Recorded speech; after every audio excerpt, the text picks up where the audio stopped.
देखिए, भारतीय जनता पार्टी हर चुनाव को बहुत ही प्रोफ़ेशनल तरीके से और गंभीरता से लड़ती है। 225 की बात कर रहे हैं, विपक्ष भी वहाँ 200 प्लस की बात कर रहे हैं। अब किस पे हम विश्वास करें? आज हमारे छोटे-छोटे गाँवों में सड़क है, बिजली का तो नामो-निशान नहीं था, गाँव में किसी ने फ्रिज नहीं देखा था, कूलर नहीं देखा था, कोल्ड ड्रिंक किसी हमें ये देखना होगा कि प्रशासन और शासन उस अपराध को कैसे हैंडल करता है और शासन और प्रशासन उसको वरद हस्त और संरक्षण देता था।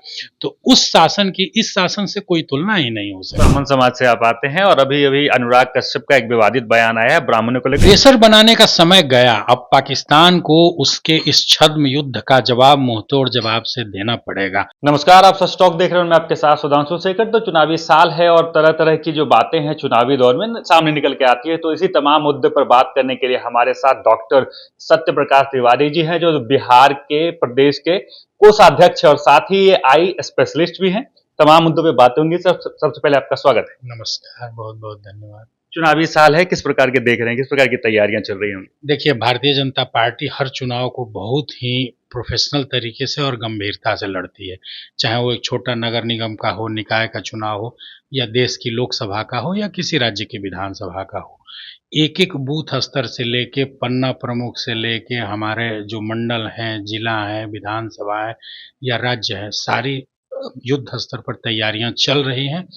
पार्टी कोई भी लूप होल खुला नहीं छोड़ेगी और इस चुनाव को बहुत ही मजबूती से लड़ेंगे और जैसा कि हमारे राष्ट्रीय नेतृत्व ने कहा है कि ये चुनाव हमारे प्रधानमंत्री आदरणीय नरेंद्र मोदी जी और बिहार के मुख्यमंत्री श्रीमान नीतीश कुमार जी के नेतृत्व में लड़ा जाएगा और भारतीय जनता पार्टी सहित एनडीए के घटक दल इस चुनाव में कम से कम 225 सीटें लाएंगे, ये हमारा पूर्ण विश्वास है। आप 225 की बात कर रहे हैं, विपक्ष भी वहाँ 200 प्लस की बात कर रहे हैं। अब किस पे हम विश्वास करें? कौन 225 पार जी जाएगा? बिल्कुल, देखिए बात नहीं करेंगे तो फिर चुनाव से पहले ही हार मान लेंगे, तो बात करना तो उनकी मजबूरी है। लेकिन जैसा कि आप लोग मीडिया के लोग हैं, न्यूट्रल पक्ष हैं या आम जनता में जाते होंगे और ये वाइब्रेशंस महसूस होता होगा कि जनता के मन में क्या चल रहा है। जनता ने देखा है वो पिछले 15 साल और जो हमारे नीतीश जी के 20-25 साल हैं और जो लालू जी के 15 साल हैं, उनको कंपैरिजन मैं खुद बताऊं कि जब मैं पढ़ता था तो मैं बक्सर जिले के ब्रह्मपुर विधानसभा के नैनीजोर गांव से आता हूं। गंगा के किनारे बसा हुआ गांव था। जब हमने मैट्रिक हाई स्कूल अपने गांव से किया, जब हम जाते थे गांव तो 15 किलोमीटर पैदल चल के, कोई साधन नहीं था, पैदल जाना होता था। छोटे बच्चे हैं, साथ में सामान है, सब लेके और ढो के हम लोग पैदल जाते थे और तब नेशनल हाईवे पर आते थे और वहां से फिर गाड़ी और साधन मिलता था कहीं जाने का। आज हमारे छोटे-छोटे गाँवों में सड़क है, बिजली का तो नामो-निशान नहीं था, गाँव में किसी ने फ्रिज नहीं देखा था, कूलर नहीं देखा था, कोल्ड ड्रिंक किसी को लेकिन नहीं फिर भी विपक्ष आरोप लगाती है कि इस पिछले कई महीनों में बहुत सारे रेप हुए हैं, बहुत सारी हत्याएं हुई हैं। उसको कैसे देखते हैं आप? जी, अवश्य। देखिए, समाज में जब समाज धीरे-धीरे कई तरह की चीज़ें चलती हैं और इसमें अपराध तो होते हैं, हमें ये देखना होगा कि प्रशासन और शासन उस अपराध को कैसे हैंडल करता है। अगर प्रशासन का नज़रिया है कि नहीं, इस अपराध को हम अनुसंधान करेंगे और अपराधी को उसके अंजाम तक पहुँचाएँगे, तब समाज में एक पॉजिटिव संदेश जाता है। जबकि पुराने लालू जी के ज़माने में क्या होता था, अपराधी स्वयं मुख्यमंत्री आवास में बैठकर किडनैपिंग का, लूट का, लोगों के अपहरण का प्लान किया करते थे और शासन और प्रशासन उसको वरद हस्त और संरक्षण देता था। तो उस शासन की इस शासन से कोई तुलना ही नहीं हो सकती है। ब्राह्मण समाज से आप आते हैं और अभी-अभी अनुराग कश्यप का एक विवादित बयान आया है ब्राह्मणों को लेकर, जो मैं सामने बोल नहीं सकता, आपने सुना भी होगा। कैसे इस बयान को आप देखते हैं? देखिए, अत्यंत ही निंदनीय बयान है, अत्यंत, जिसकी जितनी घोर निंदा की जाए वो कम है।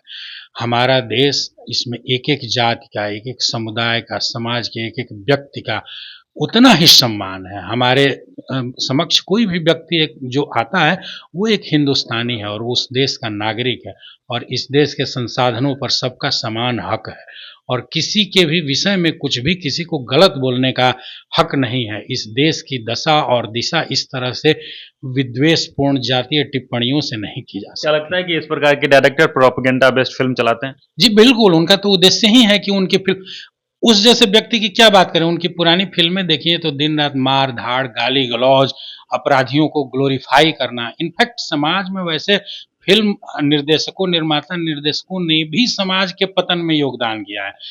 ऐसी फिल्में बनाते हैं जिससे युवा भटकते हैं, उनको उसी क्राइम की स्टोरी में ज़्यादा मज़ा आता है, उनकी बातचीत में वो गंदे लफ्ज़ आते हैं और जिस आदमी की मानसिकता ही कुत्सित होगी तो उसके विचार भी कुत्सित होंगे और अगर वो कलाकार है तो उसकी कला में भी वो परिलक्षित होगा कि उसके मन में जो चल रहा है, वो गंदे विचार जो है उसकी कला में भी आएँगे। कल पहलगांव में एक बर्बरतापूर्ण हमला हुआ आतंकियों के द्वारा। वो पहले धर्म पूछते हैं, उसके बाद गोली मार देते हैं। इस प्रकार के निंदनीय व्यवहार को देखकर क्या कुछ कहेंगे आप?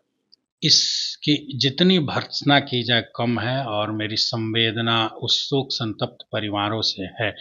जहाँ पहलगाम में गोलियां चली हैं, पिछले महीने में मार्च के महीने में था, पूरे परिवार के साथ मेरे माता-पिता भी थे, मेरे बच्चे थे, पत्नी थी और हम लोग घूम रहे थे और कहीं कोई ऐसा लक्षण नहीं था कि यहाँ कुछ डिस्टर्बेंस है और अचानक से आज 1 महीने के बाद ऐसी विध्वंसपूर्ण घटना की जानकारी मिली, तो मन आहत हो गया। हम संदेश देना चाहेंगे ऐसे कुत्सित कार्य करने वाले अपराधियों को कि उनके अंजाम तक पहुँचने में 1 दिन 2 दिन का जो वक्त लगे उनका अंजाम तय है और उन्हें उनके अंजाम तक पहुँचाया क्या जाएगा। विश्व के पटल पर पाकिस्तान पे अब प्रेशर बनाना चाहिए? प्रेशर बनाने का समय गया। अब पाकिस्तान को उसके इस छद्म युद्ध का जवाब मुंहतोड़ जवाब से देना पड़ेगा। हमारी सेना और हमारा जो शौर्य और पराक्रम है उसको देखते हुए हम जानते हैं कि हमारी सरकार चुप नहीं बैठेगी और पाकिस्तान के इस गलत हरकत का मुंहतोड़ जवाब दिया जाएगा। तो हमारे साथ डॉक्टर सत्य प्रकाश तिवारी थे। उनका सीधे तौर पे कहना था कि पाकिस्तान को अब सीधे तौर पे मुंह तोड़ जवाब देना होगा। साथ ही उन्होंने अनुराग कश्यप के बारे में कहा कि ये सीधे तौर पे प्रोपेगेंडा बेस्ड मूवी बनाते हैं। साथ ही चुनाव को लेकर उनका कहना था कि इस बार 2025 में 225 और फिर से नीतीश की सरकार बनेगी। बाकी तमाम मुद्दों को लेकर आप क्या कुछ कहते हैं कमेंट बॉक्स में जरूर लिखें।